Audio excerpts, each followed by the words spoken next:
I'm Graciela Moszkowski. I'm the new dean of this wonderful school, 4 months tomorrow.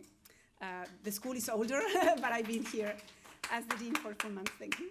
And I'm thrilled to be hosting this conversation on clemency tonight. Thank you so much to all of you for being here. This panel is the result of a collaboration with the CUNY Law School's Defenders Clinic, a partnership that has benefited our students who have profiled clemency seekers and worked closely with law professors who have long advocated and won clemency for their clients. We are honored to have such extraordinary panelists sharing their wisdom with us tonight. Elaine Lord, former prison superintendent at Bedford Hills Correctional Facility; Greg Mingo, who won clemency in 2021; Richard Lee Chalk, who won clemency in 2021; Judith Clark, who won clemency in 2016; and Steven Seidman, who's I think behind me, sorry, hi, co-director of the Defenders Clinic, which has helped 15 people obtain clemency. That deserves an applause. This conversation will be moderated by our own Tom Robbins, also hiding here in the corner. Our fabulous investigative journalist in residence who has co-taught the classes on clemency here at the J-School. I will leave you with them now, but just a note to say that after the conversation, we will all gather outside in the cafeteria for drinks and some food and to mingle and continue the conversation. So thank you. Thank you, Graciela, for those words, and thank you for making this event possible, and thank you all for making it here on a rainy night. It's really great to see everybody. As a reporter over the last few years, I've spent a lot of time in prison visiting rooms, talking to people who were serving very long prison sentences. And I learned a whole lot in those visiting rooms. I was constantly struck by the thoughtfulness of the people I met there and their ability to talk honestly about their lives and their ability to talk about the mistakes they had made and their hard-won successes behind bars. And I was also impressed with their almost uncanny ability to voice empathy with people that they may have harmed, both strangers and members, family and friends. And every time I walked out past that rows of razor wire and the steel doors and the high walls, I wondered to myself, why are these people still here? Graciela, whose perspective on the world is a lot wider than mine, when we first talked about this event, she asked, why is American criminal justice so harsh? Why indeed? Like others around the country, New York's prisons are filled with thousands of people who have long since proven that they're ready to come home and who have earned the right to do so. In collaboration with students in the Defenders Clinic at CUNY Law School, students here at the Newmark Graduate School of Journalism have written and created videos about people seeking clemency, a project that I worked on along with Lisa Armstrong and Vanessa Botello, who's here this evening. Sadly, happily, I would say, some of those people we wrote about and featured have come home, and sadly, many others remain locked up. It seems to me that they are prisoners of the politics of fear, which prevent governors from using what is an awesome and unchallenged power to grant clemency. So our event this evening is aimed at talking about clemency, which is a word that from its Latin root means mercy, benefits everyone inside and outside of prison walls. To begin that discussion, I'm honored to introduce Steve Zeidman, the co-director of the Defenders Clinic at CUNY Law School. Steve's tireless work and advocacy with the clinic's Second Look project has helped bring home more than 50 people to their families and friends. Steve?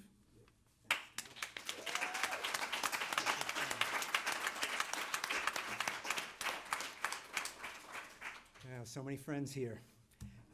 Thank you, Dean, Tom, everyone involved here at the Journalism School for hosting, organizing this event. Tom, for your very kind words. Back in 2015, when we at the law school first became involved with clemency, and more specifically sentence commutations, bringing people home. Countless people told us over and over again that this was wasted energy. Why are you expending energy? No one gets clemency. It's a lost cause. It's a waste of time. And that phrase, lost cause, that resonated with me, but I don't think for the reason they intended, because I've always been moved by a particular quote. This is from a defense lawyer named Clarence Darrow, who said that lost causes are the only ones worth fighting for. And as we engaged in the work and learned more about clemency and the people inside seeking clemency, a slightly different quotation keeps coming to mind about lost causes. I'm not sure who said it. I'm stealing this from somebody, but I'll do it anyway. But the quote goes something like this: lost causes may be temporarily mislaid, but they've never been lost. And I think the clemency effort is proof positive of that. And I say that it's an ongoing effort. It's not a lost cause. I mean, apropos of all the people in the room who came out on a Wednesday night in the rain to be here, but it's in the air. It's in the media. People are talking about clemency. Having been involved in this work for a while, there hasn't been anything like this in recent memory. Suddenly, the governor now has a director of a clemency program. There's a clemency staff. Things are beginning to happen. There is something in the air. And so at the law school, as we've been doing this, and I actually first have to, I want to recognize my colleagues, Professors Bahar Ansari. Where are you, Bahar? I see Nicole Smith-Futrell.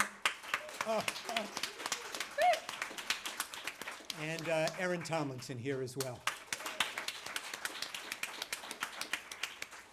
So we've received, and the number keeps growing, we've received, and this is being conservative because I lost count a while ago, but we've received about 2,500 requests for help from people inside and their families. These are text messages, cell phone calls, letters, visits to the law school. The need is extraordinary. And every January, we get 30 new students in our Defenders Clinic. And we work together throughout the year to file clemency applications in November. So in our experience, it takes about 10 months to do this thoroughly and to do it well. The students work in teams of 2. So if you do the math, you begin to realize that we are at best a drop in the bucket. On a good year, we can work with maybe 15 to 20 people. And you factor in the 2,500 requirements. The letters come in every day. The phone calls come in every day. And so our hope is to build out our work, to hire staff, especially clemency recipients. After all, who knows better the path toward clemency than those who travel that particular road? And our ultimate goal is that we can get to a place where we can expand our capacity exponentially. And there are more, some of the handouts that you have on your seats, there are more details about our work there, including the number of people that we've worked with and ways to donate and or support our efforts in any way that you are able to. Several of the speakers here are folks who have obtained clemency, but there are also a whole lot of other folks here as well that I just want to recognize. We have Arnie Raimondo.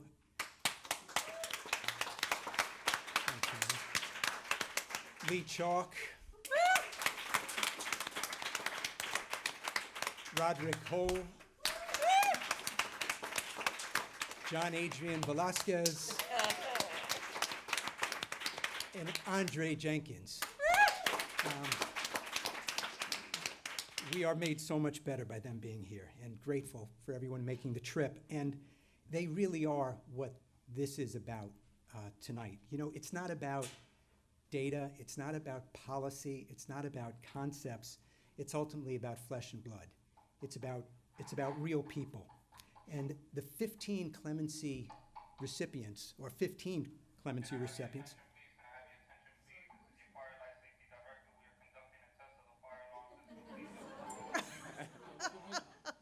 Don't look, I won't look at you.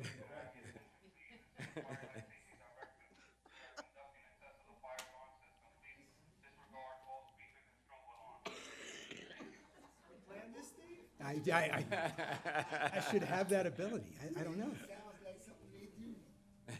That's hysterical. So just a couple final comments. I think it's okay for me to speak, right? Yeah. Yeah, until the alarm goes off. 15 Clemency recipients got together over the summer and formed something they're calling the Clemency Collective. That's another one of the handouts that you have, which provides some background about that group. But I just want to give you some, I said not so much numbers and data, but this is really about human beings. Together, those 15 people listed on the margin of that Clemency Collective document served almost 500 years. And just let that sink in for a moment. And it's not hyperbole to say that clemency is about life and death, because for so many of the people here who received clemency, they were destined to perish in prison without clemency. They were sentenced to sentences unknown to really any other westernized, however you want to describe it, but 50 to life, 58 to life, 75 to life. And now they are here tending to loved ones, working at places like Our Children, the Fortune Society, Release Aging People in Prison, Exodus Transitional, Hudson Link, and others, contributing to families, communities, and to all of our collective public safety. And I'll close with this. The insights, this is a particular insight I want to close with, because this is from that Clemency Collective, those most directly impacted. 8 members of the collective met in September with the governor's clemency director, deputy director, and staff, and proposed a pilot project. They suggested to the governor's people that the governor should commit to granting 3 to 5 clemency applications annually throughout the year at several designated prisons. And again, it's a start. But just what this would do, it would regularize clemency. It would make it something more tangible, more real, more obtainable, that people could strive toward, hope for, knowing that it was in fact guaranteed to happen to somebody, as opposed to what clemency is now, its current iteration, an active benevolence. And I use that word, well, anyway, typically occurring as it did last year on Christmas Eve. But instead, it would turn it into a gubernatorial obligation, which is really what it should be. After all, as many of you know, and I just want to close with this, the vast and unfettered power of the governor to send people home, to commute sentences, regardless what the sentence is, regardless of the crime of conviction, is embedded, it's enshrined, it's in the specific text of the New York State Constitution. And it should be used, not ignored. And no one understands the potential of clemency more than Elaine Lord. Ms. Lord spent 20 years as superintendent of Bedford Hills Correctional Facility, a maximum security prison for women in New York. As superintendent, Ms. Lord was a constant advocate for programs that fostered growth and rehabilitation. And along with the late sister Elaine Roulet, she helped create the Children's Center at the prison. We were like the Thelma and Louise of the prison system, she later said. With a better end. Yes, to credit Tom for finding that. She wanted to make it more humane, and I wanted to make it more humane. Ms. Lord remains an advocate and is a member of the board of Our Children, which helps incarcerated and formerly incarcerated women and their children successfully rejoin the community. I'll turn it over to Elaine. Thank you, Steve. I usually come last in speaking. I always, so I'm not used to going first, so please bear with me. I think clemency is critical for all of us, and it's critical for the people in prison, not just those outside. It really, we should see it as mercy. I think I'm preaching to the converted here, but it is mercy. It's not forgiveness. I mean, a lot of people in the public arena want to change it and say, we shouldn't have clemency because that person doesn't deserve forgiveness. That's not what it's about. It's about mercy because somebody has done the things that they should to grow, to learn to make choices, to mature, to become better people, to rehabilitate themselves. And that's what it's about. It's about, I think, recognizing that. And Tom Robbins asked me to come tonight because he's always been enchanted with stories about Christmas Eve was traditionally the time that we would hear about clemency. And I would get a phone call, or I wouldn't get a phone call, about whether one of the women was going to get clemency. And now I'm talking to you about women who are serving long times. The women that receive clemency from Bedford is the maximum security correctional facility, and the women at Bedford are serving long times. A couple of the first clemencies I made, so that would have been a long time ago in the early 80s, were for women who had been in abusive situations and had killed their spouse. But after that, that kind of dried up and it went away for a long time, and it's not back yet. We have gotten so tough on violence in this country, we are losing sight of what we're doing. And I know clemency isn't an answer to that, but it's a way to give some hope out there. And it's also a way, you know, when I sit here with people who have done lots of time, just the fact that you're here, you look good, you sound good, you're important for people to see. Because I think the public doesn't want to see what's behind the walls. It pretends there's nothing there. And clemency kind of intervenes in that.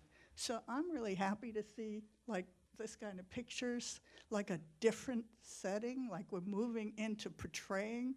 You know, it's like you're real people, you're normal people, you're nice people, you're worthy people. And we need to grab a hold of that. And so, you know, I used to wait for the calls usually on Christmas Eve. And sometimes the family would be in the visiting room, or the lawyer would be in the visiting room if the family couldn't come. And if there wasn't any clemency, it had just such a horrible impact on the whole institution. It's like it wasn't just me or the woman that was up for clemency or her family, but the whole facility seemed to kind of like slide down into a kind of depression. But then if there was a clemency, and if they gave it during the day, and I think, by the way, they used to do it on New Year's, Christmas Eve, so that the reporters were occupied elsewhere, and nobody. It meant that it was easier, it was safer. Sometimes you also see it between Christmas and New Year's, because we're all occupied. It's the holidays. We're not reading the paper so much. We're not reading the news or watching the news. And so I loved going in the visiting room. And, you know, women would be sitting there with their families and walking up to a family and a woman and saying, I just got the call and your sentence has been, you've been given clemency. And I mean, the visiting room would erupt. People would be crying. The families would be hugging. It didn't look like the visiting room, and that's the way it should be for news like that. So it gave hope. It was an important emotional experience for all of the women in the prison. And I don't think that we also think about that, the impact it has on other people and the impact that it has on families and children. And so if there wasn't a clemency, sometimes I would walk around the facility and the women would just look at me and say, or sometimes just shake their head and not say anything. And I'd say, no, there wasn't any calls, no clemencies today. And you could kind of feel it, and you even felt it with the staff. And the people who are up for clemency have done a lot of work. You know, they stick out. They're exceptional people. And they're usually really worth getting clemency. But we have so politicized it. I just, you know, last year, introduce myself to Greg, and he said I got out in 2021. And I read somewhere that the King of the Netherlands granted clemency to a man in 2021 who, in January, by the way, early January, who was a Turkish citizen who had killed 6 people in a cafe shooting, their worst mass shooting in the Netherlands. And now the public was not happy with him. But he's a king. And that somehow is a big difference, because he can do it and he's still going to be king. And next year he can still make a decision to grant somebody clemency, even if, you know, the public doesn't quite like it. And what happens, I think, in this country is we have gotten so tangled up in all these things about violence and forever sentences. You can't give somebody a long enough sentence. I mean, it's like 200 years, 300 years, 105 years. People don't live that long. What are we doing? In Germany, I don't think they can give a sentence over 15 years. In a lot of European countries, after 10 years is about when you make your impact. And then research shows that you don't gain much after that. So we really need to somehow convince people that we need to approach things differently. And I'm just so proud to know Steve and his group and the way they approach things, because we need that all over the country, and we need it 5 times more than that. And I wish, I want Governor Hochul to do a lot more clemency, and I would support those clemencies truly. And if I can do anything to help, I certainly will. Our sentences are too long, and the governor in Oklahoma gave a whole bunch of clemencies to drug abuse, drug crime people. And he actually gave so many, 700 and something. He actually reduced the incarceration rate of Oklahoma, which, by the way, is way up there. It's the highest state, or the second highest. It's now the second highest state, with his pardons. And he went with his wife, and he met with people coming out of prison for these clemencies. But he won't touch violence. And somehow we have to begin to make a change there, because people are people, and we all do things when we're backed in corners. And I'm going to leave it there. I believe in clemency. Thank you. Thanks.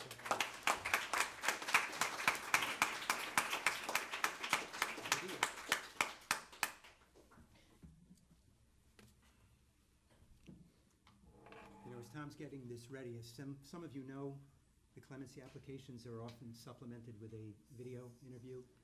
We just want to show a couple of minutes of one. Should we move? This is a video that was taken by our class in 2019 by Brenda Leone and Jeff Howard. Grew up in the heart of Bed-Stuy, more or less. My family. Start again. Sorry is not a good word, but I am. I can't change what happened. I can only do better. That's the only thing I can do. I can't change what happened. I hope their families understand that I'm sorry. But like I said, I'm sorry is not enough. My actions will show who I am today and who I'm not in the past.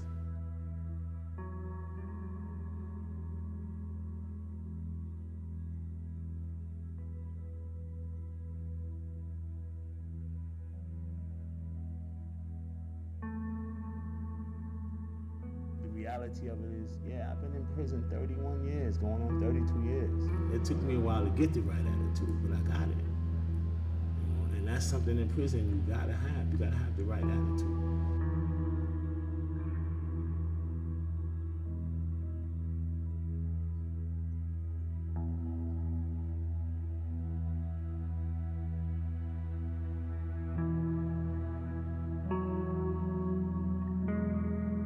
After conviction at their Albany murder trial in 1988, the jury convicted all defendants, and every one was sent to prison for at least 50 years.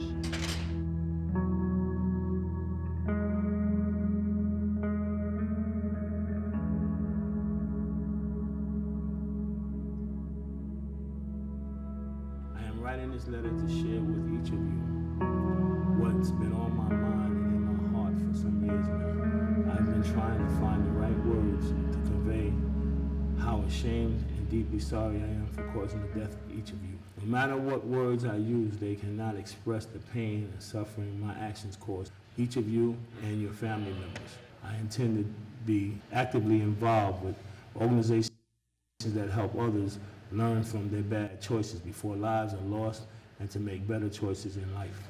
I can't change what happened. I can only do better.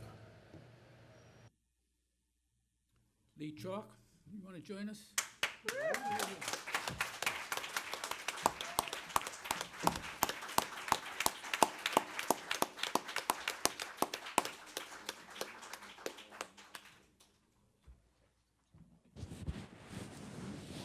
Good evening, everyone. My name is Richard Lee Chalk. Lean right into that microphone. Okay, Tell us the Tom.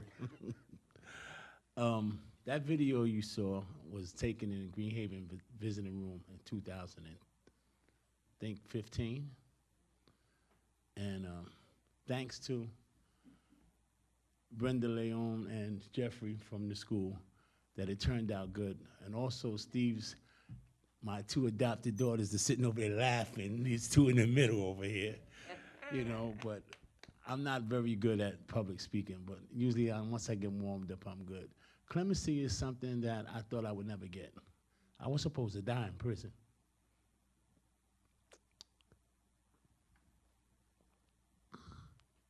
Harris said that. That was the judge.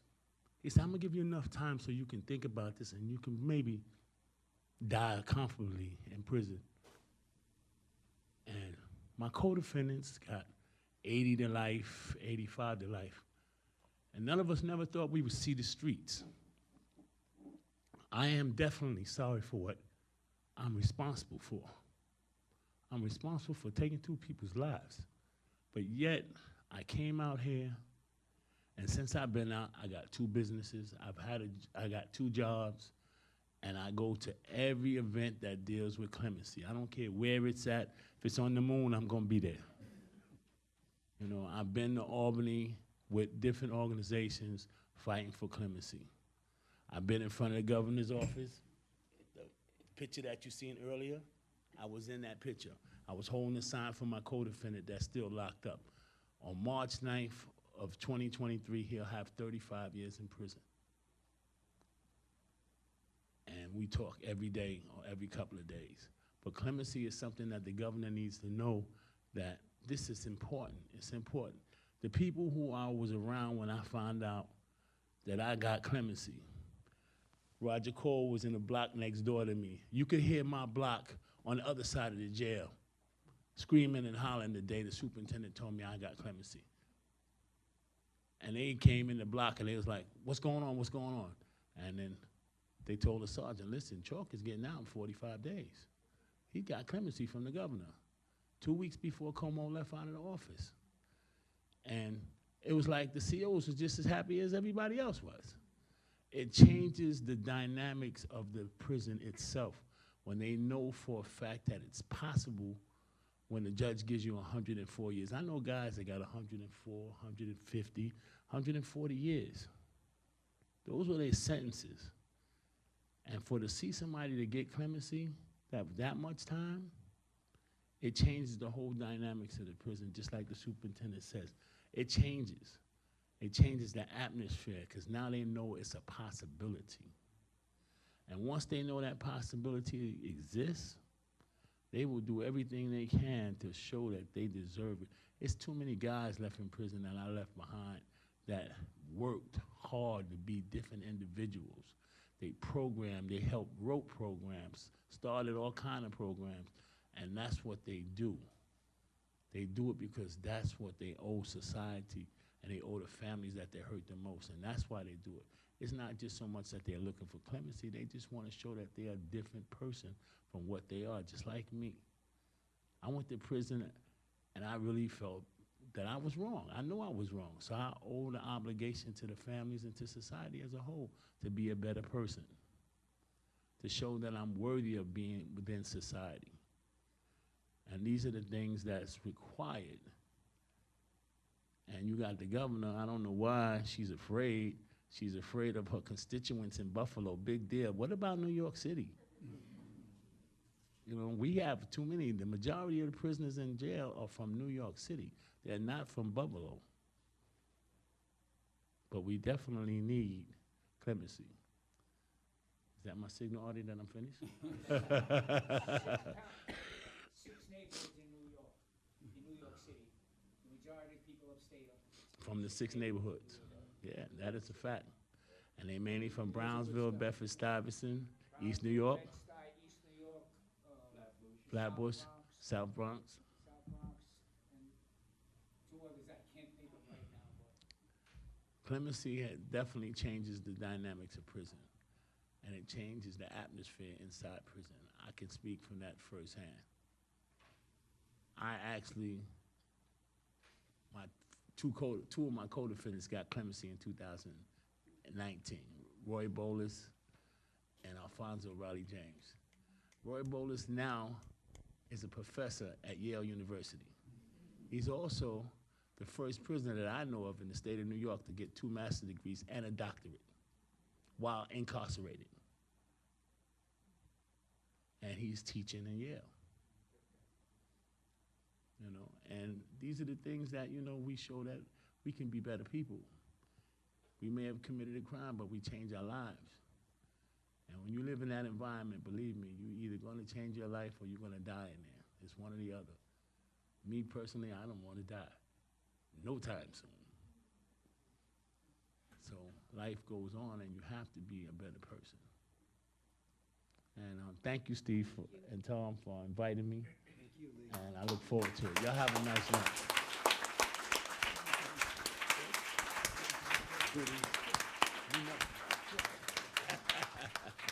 Yeah, our next speaker, many of you know, is Greg Mingo.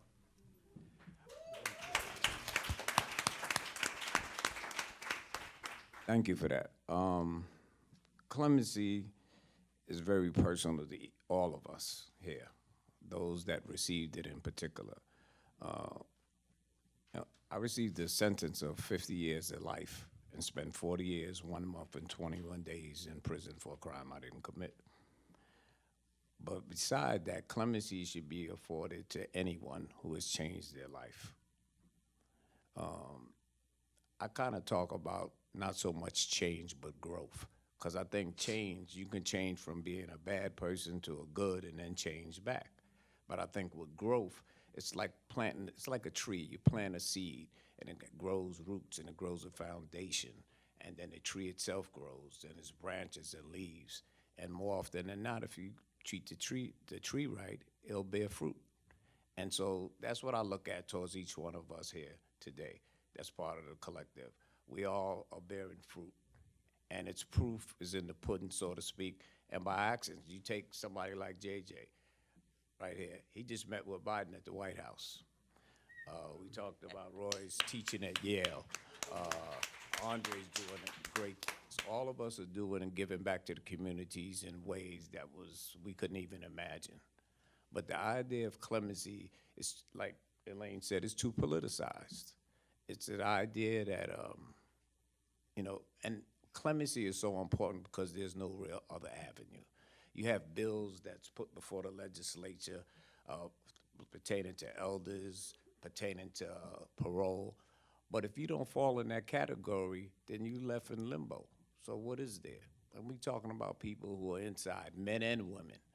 And I just have to say this, and I know Judy will speak to this, but it's a shame that more women haven't gotten clemency.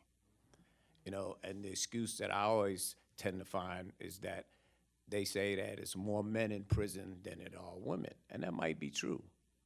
But the reality is that you have to be fair and equitable when you're dispensing something such as clemency, and not enough of women get it at all.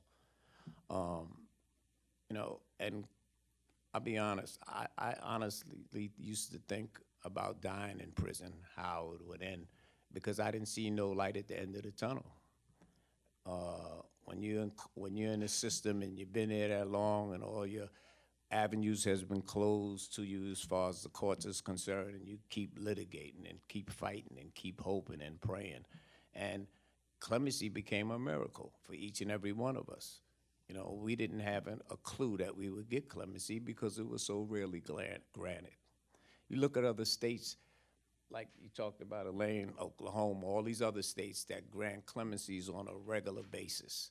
And it shouldn't be just one time a year, like Steve talked about. You know, what happens to all the people that sit there with anticipation or hoping their loved one gets clemency and then it doesn't come? It's like Santa never delivering a present. You're a kid, you wake up and you see no presents under the tree. Well, that's how it feels for a lot of the families and for a lot of the children of the families. It's real. And so we have to do something. We have opportunity now, right here today, to start a movement for clemency. And all it takes is just all of us together to start it. We can talk to another person and another person and so on and so on, because we need the movement. The climate is ripe for it. Like he said, the governor's put together a team, and they wouldn't be putting together the team just to be putting it together, I hope. But the idea is that we have to push. We have to push the envelope. We have to make sure that people who have earned the opportunity to come home get a fair shake to come home. They're wasting inside. You have people in their 70, close to 80 years of age in prison just doing absolutely nothing when they could be contributing and giving back. The same way as brother here is doing, the same way Judy, JJ, Ronnie, Andre, and everybody else. We're giving back in ways that are measurable. And the important thing is to just think about, you know, anybody can find themselves in a situation. Anybody's life can change in an instant, whether it's your life, whether it's a relative's life, a loved one's life. And so clemency raises the hopes. I remember being inside and I found out that I received clemency. I called home, my sister told me, and she was acting real strange. And so I asked her if she was smoking weed, right? Because, you know, she was really being evasive. And then when she told me I got clemency, I'm like, yeah, okay, who told you that? Because I didn't honestly believe it. The lieutenant came to see me later that night, pulled me out from work, and told me I received clemency. And I still didn't believe it. And it wasn't until the next morning when somebody called me to tell me that it was on the news when I actually believed it. Because I knew they wouldn't take the joke that far, right? And so it's just, clemency is something that, it's like a gift from God. It gives you a chance to relive your life all over again. It does. It gives you a chance. While we're inside, we think about all sorts of things. We think about who we thought we were. We think about who other people think we are. But inside, it gives us a chance, it gave us a chance, all of us, to discover who we really are. And we're coming home and we've discovered who we really are. And who we really are is the people that we are today here in this room, the people that are devoting themselves to making the world a much better place. I look at it like this. If we're not here on earth to uplift and help one another, then why do we exist as human beings at all? Because we all ask the question, what is the purpose of life? Why are we here? How do we fit in our place in the world? We always try to find these unanswered questions. And these are questions that, for a lot of us, we have answered. And it's about giving back. It's not about just us. We're not the only ones here on earth. All of us are. And it's about giving everybody a second chance who deserves it. We're not talking about bringing home people who have done absolutely nothing with their life and just, you know, doing all the wrong things. We're talking about people who have changed their lives in ways that you can't even imagine. People inside with associate's degrees, bachelor's degrees, master's degrees, PhDs, men and women, and they're not being taken seriously. Without clemency, what happens to them? It's like a dream deferred. They just die. You die off. And one of the things that changed for me was that a week before I had received clemency, and a week before I was to go home, I had a friend, and I tell this story a lot. And he came in when he was 16, and he had been inside for 45 years. And a week before I was to go home, he died. And it affected me in a way I hadn't imagined, you know, because you can't spend all the years that we have in prison and not develop a sense of community, a sense of friendship amongst each other. And consideration and sometimes a lot of love for each other. And it moved me, and it changed my life, and it changed the direction of my life, you know, because the best day in prison is the last one, but it's followed by a question: what do I do with the rest of my life? And all of us here today that's part of the collective that have received clemency, we've answered that question: what we're going to do with the rest of our life. So it's important that we ask everybody here today, you know, not just open your mind and open your heart. You're opening your mind by sitting here listening to us. You're opening in your heart by hearing what we have to say. But we're also going to sit here, and I'm going to do the hard ask, and I'm going to ask you to open up your wallet and donate, because we need the help. We need to fund the work. This work can't be done by itself. Steve's have worked tirelessly for years without any funding at all. And so we're asking everybody, if you can't donate, try to get somebody else to donate, somebody you know who can afford to donate, whatever it is, so the work can be done and the work could be funded. And with that, I just want to thank you all for the opportunity to speak to everybody today and to tell you we need to get behind this movement. The same way the Innocence Project grew, the Clemency Project can grow, because it's a need. Because everybody in prison is innocent, but everybody in prison deserves a second chance. And with that, I thank you.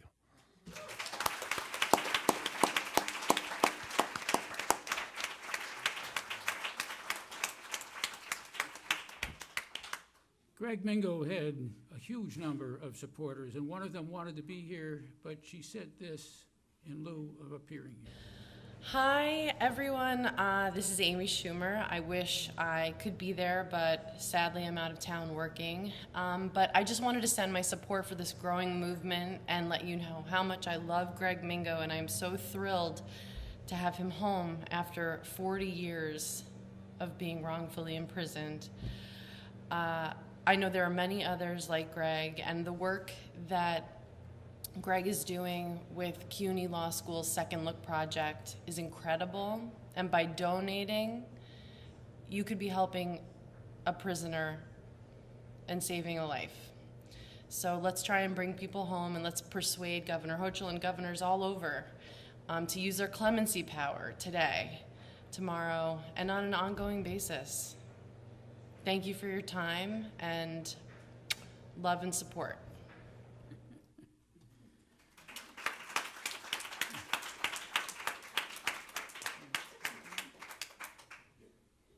She only sold out Madison Square Garden last month. Taking time to be here for us.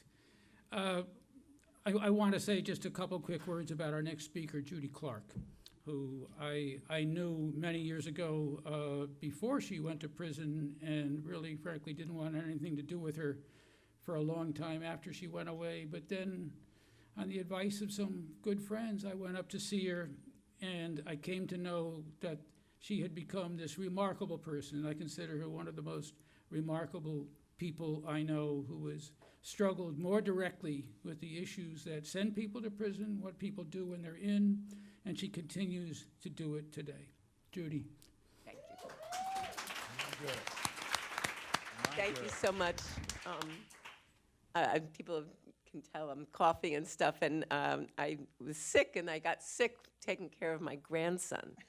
And what I want to say about that is that it's a miracle that I can take care of my grandson.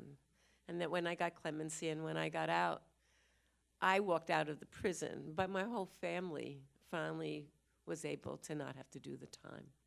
And I'm sitting here looking at people who are hoping and praying that their family members will get clemency. And I feel you, I support you, I'm there with you.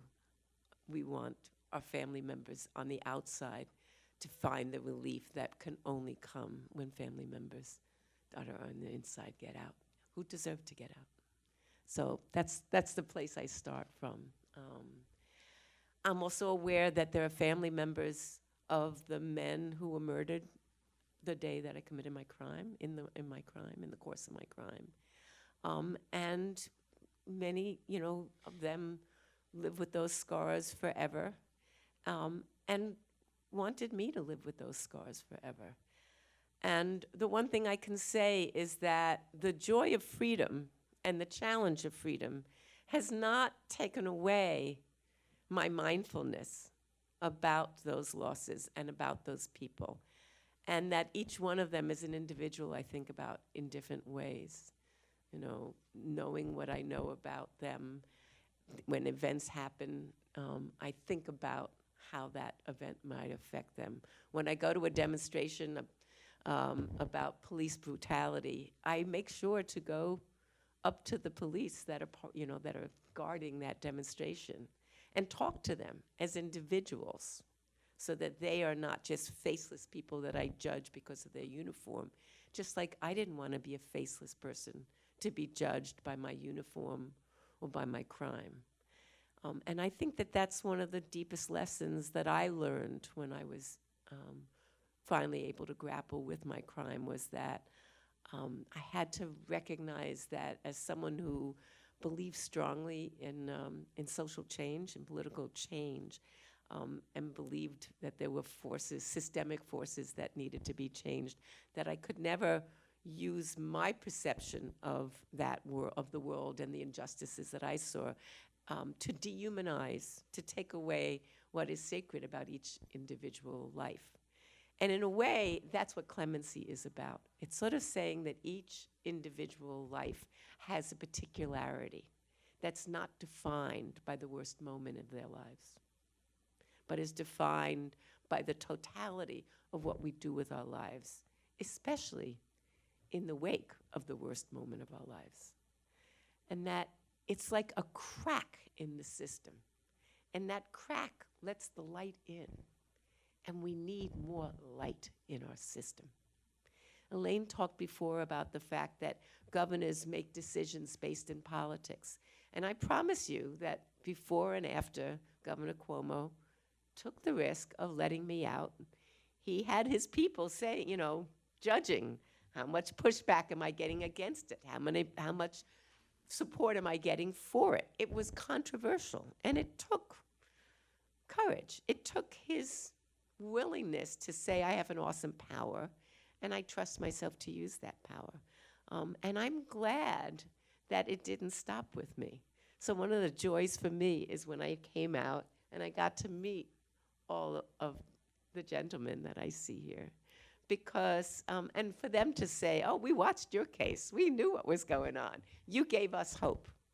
And that is, that's kind of this amazing fabric that we are sort of all part of, is that I think one of the ethoses that we develop inside that is kind of countercultural is that runs against the idea of competition, is that when one of us succeeds, when one of us accomplishes something, when something amazing happens, we are ecstatic because we feel identified with those great victories. We see that victory for that person as something that enlivens and changes and gives possibility to our lives. And that's the ethos that I think clemency doesn't answer the brokenness of our criminal legal system, but it brings a spirit and a power. We're saying, we want, you have awesome power, Governor. Use that awesome power. Use it. It's worth it. Trust the work that you do, because there wasn't none of us that made clemency. There was no question of who we were. Every stone had been unturned. They knew who we were. They knew what we would do when we got out. And so that the only risk was a political risk.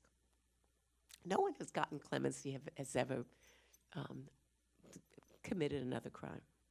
There's no risk in that. The only risk is the political risk. So part of what we have to do is change that calculation by ourselves, bringing that sense of humanity back into all the different ways that we address the criminal legal system, and encouraging those that have power to see this as one way to really open that up. And I just want to say one other thing about the women that I left inside. My friend, I had one friend who got out on clemency after me, who had 50 to life, who was there, who was part of a series of crimes committed after she was kidnapped by her abusive ex-husband into participating in those crimes. And for that, she got 50 to life. So to say that it was not an issue of justice, it was not even a question. The only injustice was that she had ever done the first 25 years of her life, of her sentence. But there's so many other people that I left, and they are individuals for me. They're my friend who takes care of the babies on the nursery when the mothers are sick or the mothers have to go to court, and carefully puts together their bassinets and everything that the mothers will need. There's the woman who creates incredible music that comes out of her having been involved in her church for all the years that she was inside, and finding in music the solace to address her own grief and her own remorse for what brought her there. There's the woman who was 16 years old when she was sentenced and has to face 35 years inside, and has spent her first 10 years fighting everyone until she finally broke open and said, I need to do something. I don't want to die. I want to live. And once she made that decision, everything changed. Those are women that I would like to see out of prison. And the way they're going to do it is clemency. Thank you.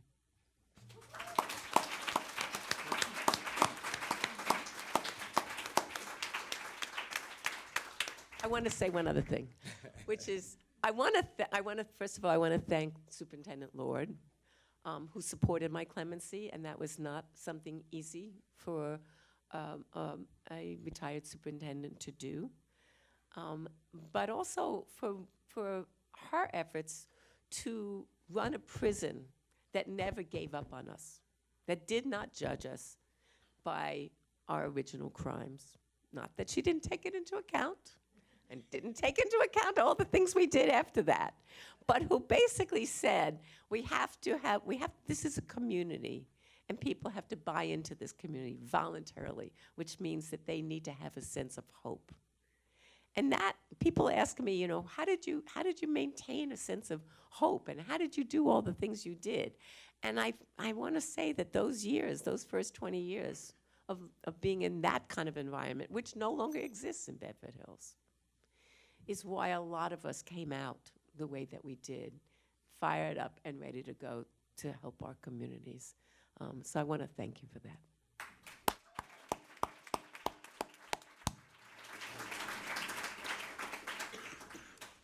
I'll take that bright light out of your eyes now. Thank Paid you. your dues. Folks, we went way past our time, but we'd love to get some questions from people of the panel up here. So is there a mic that's floating around someplace that we can pass to people?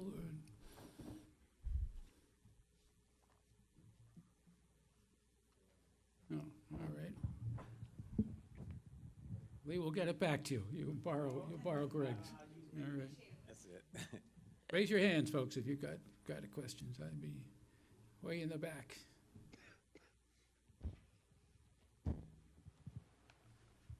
Hi, this is a softball. I wanted to know what you'll be using the money for, specifically, that you're raising. Good question. Answer it?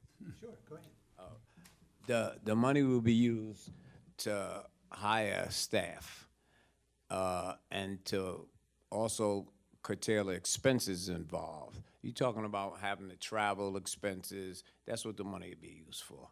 It'll be used solely for the Clemency Second Look project, because right now, not only do they do clemency work, they do resentencing work, they help with parole, so we're looking to expand in all areas. And the money will go to a good cause, but we just need to have some money, because right now, Steve just relies solely on volunteer students, and there's no funding. In order to do anything, it has to be funding in order to do the work.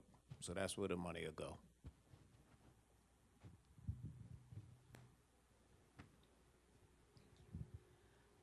How do you get funding to do those videos? I think the person next to you can probably answer that as well. You don't want to try, huh? Well, We beg, borrow, and steal, frankly. It's friends We of don't friends. steal. Okay, Let me we don't be clear on that. We don't steal. We rely on social justice documentarians who are willing to put in a lot of hours for a small stipend. But we keep, going to the same people over and over, saying, can you give us 30, 40 hours, and maybe we can give you $1,500 a year from now, which is about what it's been. So it really is, Julia. It's friends of friends of friends. On our end here at the CUNY Journalism School, we were also the beneficiary of some very generous foundations, one of whom is here today, the Martha King from the Revson Foundation, and others that kicked in. We asked them if they could support it, and they stepped forward.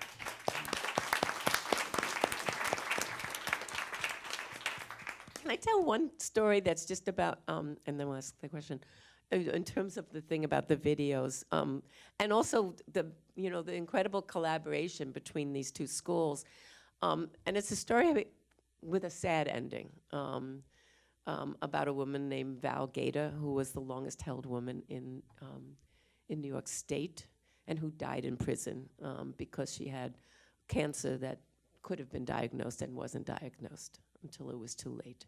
But at a point at which her co-defendant was actually making progress in getting out, she wanted to start to do some clemency, and I floated her name out to some folks, and there was someone that started out I believe in the School of Journalism who is now who's now a journalist, and he did an article about her. And in order to do the article, it was suggested that he needed to speak to the victims as well. And so he found one of the victims who no one had known about. And because he found that victim, Val was able to connect and be able to say to that person, who was the daughter of the person who died, how sorry she was. And that would never have happened had that work not happened. I just wondered whether anyone in this room knows of statistics that would justify or back up the feeling that women get clemency less than men. I understand, obviously, there are many fewer women in prison than men, but proportionally, do women get clemency less than men? And does anybody know of anyone who has done that work? I think if you look back on during Cuomo's entire tenure, and even before that, you can count the amount of women basically on one hand that have received clemency compared to the men.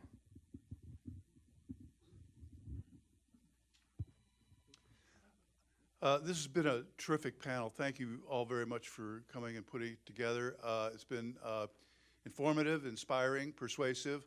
I'm wondering what advice you on the panel might have for those of us who are lawyers, journalists, activists in persuading, making the political change. We've talked about, I've heard about people who've earned clemency.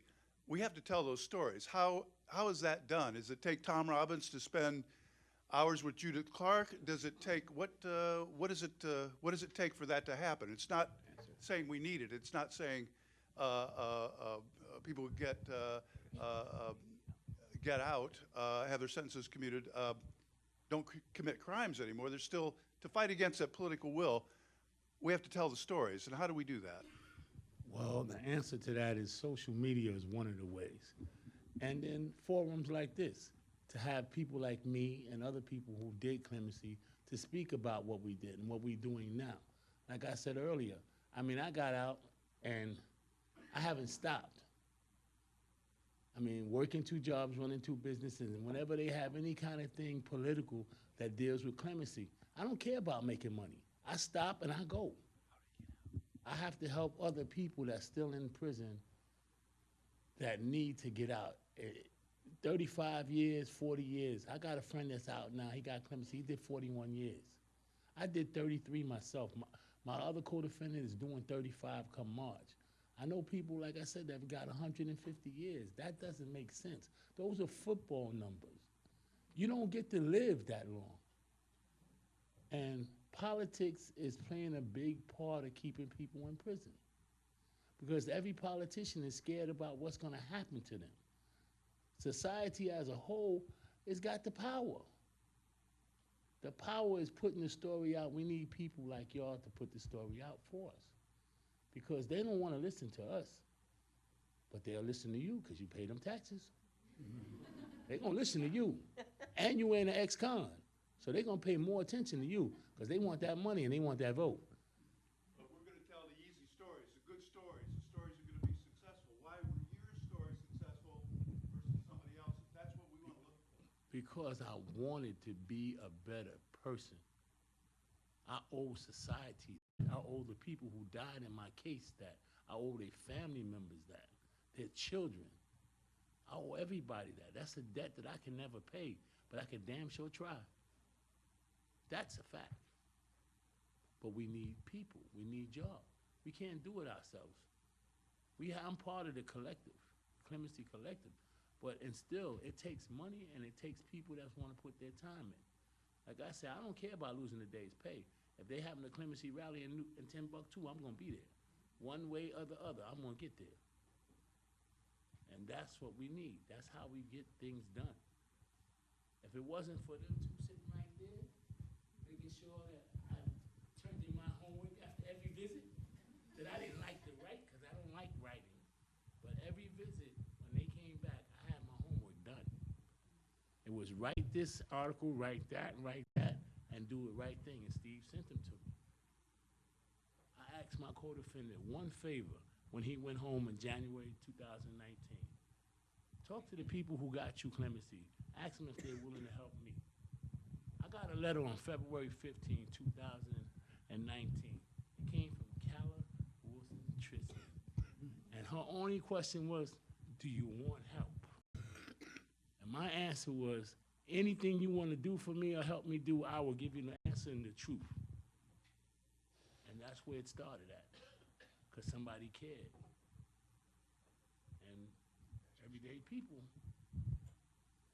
they're nobody special, they just everyday people, but they got a reason for doing what they do. So that's the best answer I can give you. You know, Lee, Tom, can I just jump in for a second? I don't know if this addresses it as well, but when I'm looking at a bunch of, and Alfonso Riley is here as well, another clemency recipient. And I also want to note Robert Webster, who came home just a couple weeks ago after. But I don't know if this answers the question, but I think just about everybody who was here who got clemency when there was the meeting with the governor's office, something about the face-to-face. There were about 8 staffers in that room.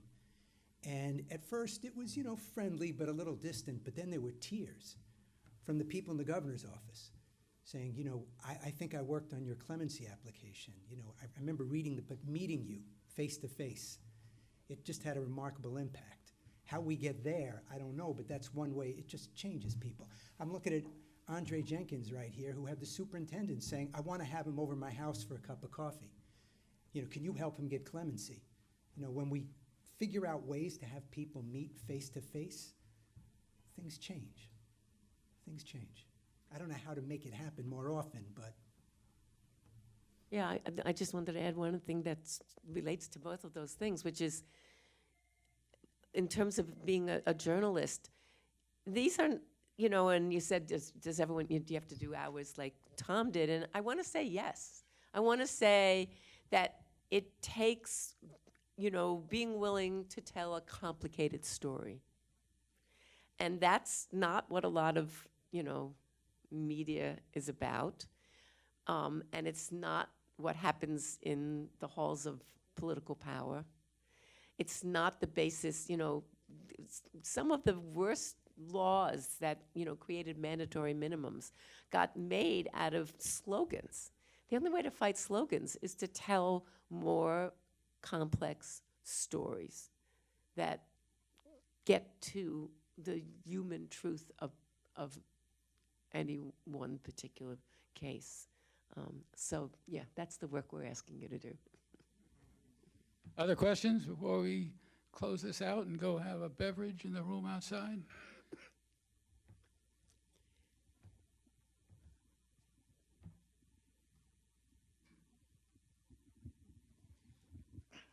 So I just want to say, beautiful job, team. Oh, Is that Roy? I knew I saw you back there. So I'm Roy Bolus, and what I wanted to do was just take the time to say that it will definitely take funding because it takes time. Steve at the onset said that he has like 10 to 15 students, but he has 2,500 requests.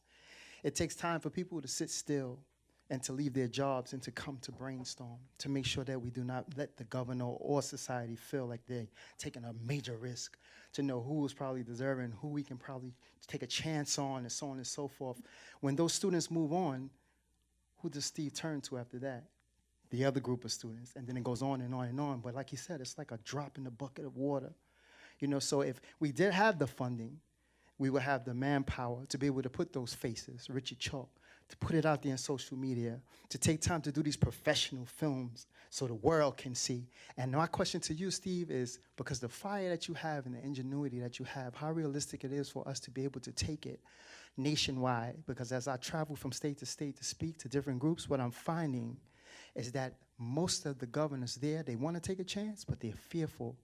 How realistic it is for us to make it a national thing like the Innocence Project? Thank you. Yeah, thanks, Roy. No.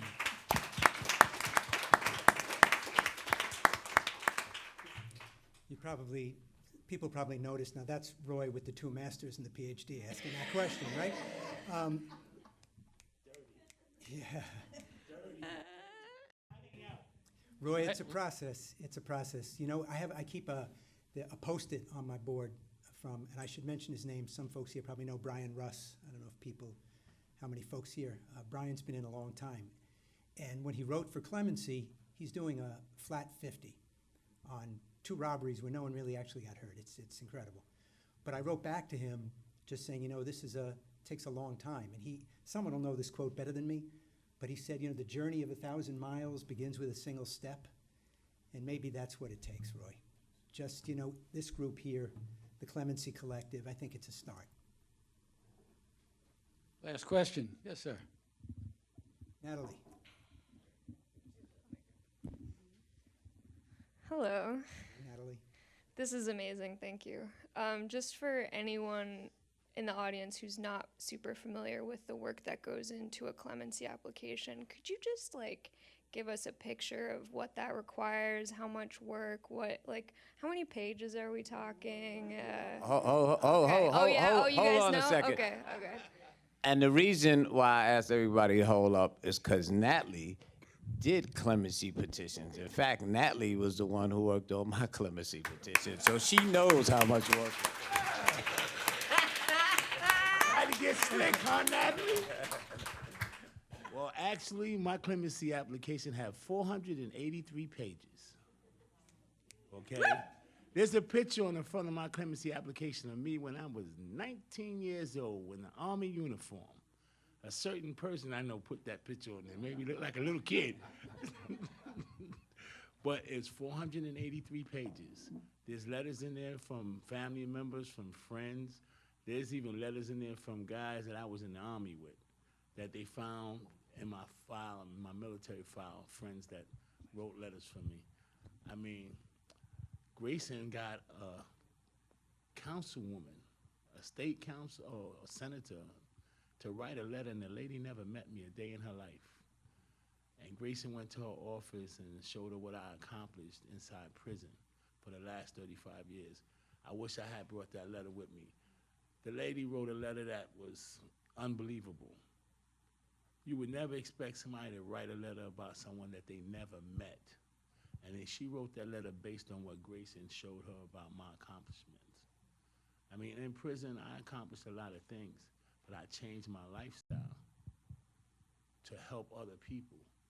I mean, we all, Mingo, I'll tell you, Mingo, Roger, Major, Artie, we all was in the same prison together. I was in Greenhaven for 16 years, and I was with him for that whole time period. And we always found a way to help each other. And when new people came to the jail, if it was a relative or somebody else we knew that left and went to another jail, they wanted to go get a GED, I made a connection. I went to the school building, yo, listen, I got a guy, he need to get in GED class. The next day he was up in GED class that following Monday. These are the things that we do. We network within the prison system and make it better and make it work for us to give us better people. And clemency, like I said, is it's the answer. It's the only answer, getting the people out. We got guys been in there long enough. They are not the same people they were the day they hit the prison system. All right, we got time for one more question or a comment, and then we're going to step into the other room. Hi, my name is Jeannie, and if any of you are skeptical or have any doubts about anything, I am a wife of an individual who is seeking clemency right now, and I have been fortunate enough to be working with Steve in his clinic. It's an emotional moment for me because they give their time freely and so unselfishly. And just seeing every single person who has been granted clemency here should be a testament in itself. JJ was wrongfully convicted, but he's not bitter. He's coming out here and he's doing the hard work to get people like my husband home, who's trying to do the right thing behind prison walls. You have Mingo, who's been, he was wrongfully convicted for 40 years. But even those who have committed the crime and have owned up to it and are living with that cross that they have to carry and bear for the rest of their lives, they are not bitter. They're giving their time and their effort. Lee will give up money. He'll give up his time working, right, to come and do the work. It's really, really, really important to pass the word around, to speak about clemency. It is so crucially important. It is critical. There are many people that are dying behind prison walls that are amazing individuals who will never see the day of light if it's not for the hard work and for the Clemency Collective and all of the other amazing people that you have not met here tonight. So for all of you journalists, talk about the things that people are doing selflessly to give back to their community and to save a life, like my husband. I appreciate their time. I appreciate it. You have no idea how grateful and thankful I am, because this is not costing me a penny, but it's costing them a lot.